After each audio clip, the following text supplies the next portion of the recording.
A British headmaster named Edwin Abbott proposed a land of people who were trapped in 2 dimensions. What if there was a land of people who did not have 3 dimensions as you and I have, and they were trapped in 2 dimensions? He called this land flatland. What could we learn as enlightened 3Ders if we were to spend time observing those trapped in 2 dimensions? How, if you lived in 2 dimensions, would you experience something that had 3 dimensions? What if you were trapped in flatland and all you had was height and width? And what if you encountered a 3-dimensional object? What if my ring passed through your 2-dimensional world? What if a 3-dimensional ring passed through this flat 2-dimensional world? If this ring was able to pass through this marker board, how would they see it? Imagine when it first touched, it would be a point. Then as it continued to go through, the point would turn into a line, and then it would turn into 2 lines, and then when the ring was halfway through, it would appear as 2 different lines, and then if it kept going, the lines would come back together, point, and then it would be gone, correct? Because you talk about this all the time with your friends. You're out at a restaurant. You know, I was thinking the other day, napkin, ring, I don't know. Now, how would these 2 process what they just experienced? How would the 2 of them, if that happened? Did you see that? A little weird, wasn't it? What was that? I don't know. Well, what did you see? Well, I saw a point, and it turned into a line, then it turned into 2 lines, and then the lines got farther and farther apart, then they came back together, 1 line, point, and then it was gone. I know. I think it was something more. Well, what do you mean? I think it might have been a ring. What do you mean? It almost has, to me, a certain Monty Python. A ring? I do say. A ring? Yeah, I think that the point, line, point, I think that was actually something more. Well, have you ever seen a ring? No. Ever seen a picture of a ring? No. Ever held a ring? No. Never been to Ringville? No, you haven't. So, no, you know what all it was? Point, line. That's all I need to know. Line, point, gone. That's all it was. I don't know. I just, do you have any evidence? No. Do you have any proof? No. Any photos? No. Anything in a lab you can test? No. So this person ends up having to use words like, I don't know, I just sense, feel, trust, believe, have faith. And so the experience of the ring actually reveals 2 vastly divergent worldviews. The one person immediately shifts into flatland is all we have. It's all we can prove. It's all we know. It's all we can document. And so it's all we have the empirical evidence for. The one person essentially becomes what's called reductionistic. All it was point, line, point, gone. And they can argue very persuasively because this person can't come up with any tangible evidence. And so their worldview is essentially, it's all it is, there's nothing more, don't be all weird. And this person is left in the awkward position of maybe being definitively convinced that that was a ring, and yet all they can do is talk about nudges and hints and senses and feelings and beliefs, and maybe even have to use words like faith. Now, what if me, Rob, in all of my 3D-ness, what if I decided to mess with them, and I came and just kept my hand like right here?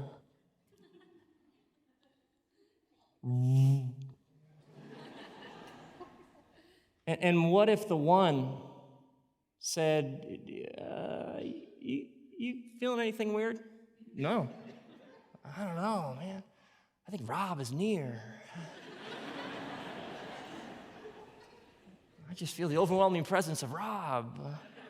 And the one could be saying, what are you talking? I could have my hand this close, and the one would be saying, what are you talking about? You're out of your mind. You're talking nonsense. You have to give up all that superstitious, mythic stuff. And the other one was saying, no, I think Rob is very close. Or what if I really wanted to mess with them and I just jammed my hand right through their world? Well, my fingers are of different length and of different thickness. So my fingers would appear at slightly different times, and they would produce circles, and those circles would be of slightly different circumferences and diameters. So the one could say, did you see that? Yeah. I think all those 5 circles, I think they're all related. What? They came at different times? They're different sizes? No, I think it was the hand of Ra.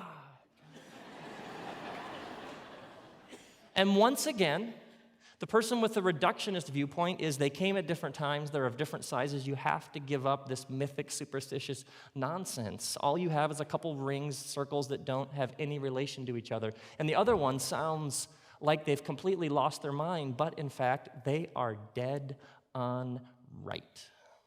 See, their experiences of 3-dimensional objects would expose vastly different worldviews, and the one who sounded crazy would actually be dead right, and the one who sounded extremely rational, calculating, and weighed all the evidence would be missing a whole new reality right here within this one.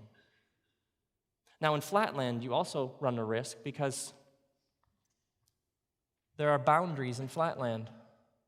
There are those who say this is simply how it is. There is no other world. There is no higher law. There is no greater purpose. We have flatland. That's all we have. And there would be others who would keep insisting there's more, there's beyond, there's something else. And you would have great conflict.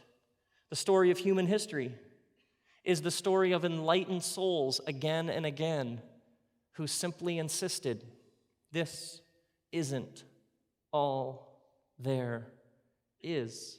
And others who had great power invested in maintaining this is all there is ultimately have harmed lots and lots. If you were to sort through the crucifixion of Jesus Christ, what is it? The world was ruled by an empire that simply said this is how it works. The Roman emperor is God. Bow down to the emperor. The empire is all-powerful. And an obscure Jewish rabbi comes along and preaches the kingdom of God. What is the essential conflict within the story of Jesus?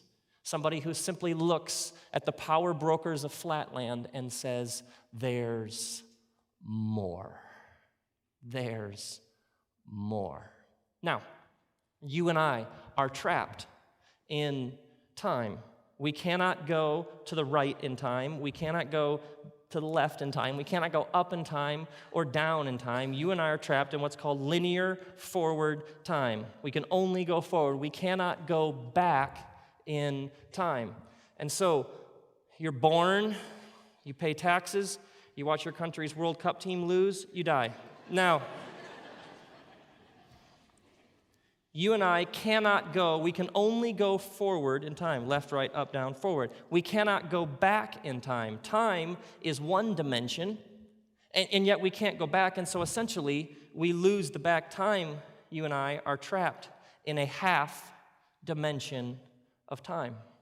Time for us only goes forward in one direction. Now, what if there was a being who wasn't trapped in one dimension of time? What if there was a being who had a 2-dimensional awareness of time?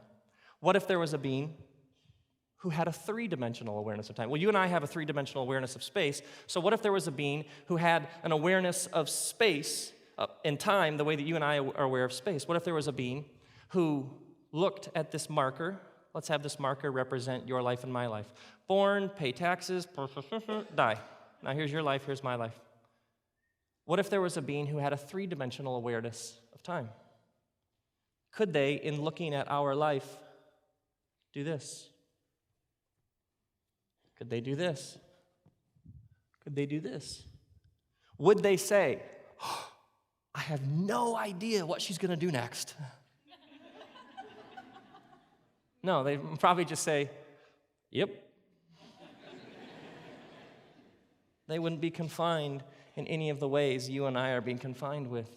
They might even use phrases like, in the beginning, before time, to which those trapped in a half dimension would be like, that's not helping.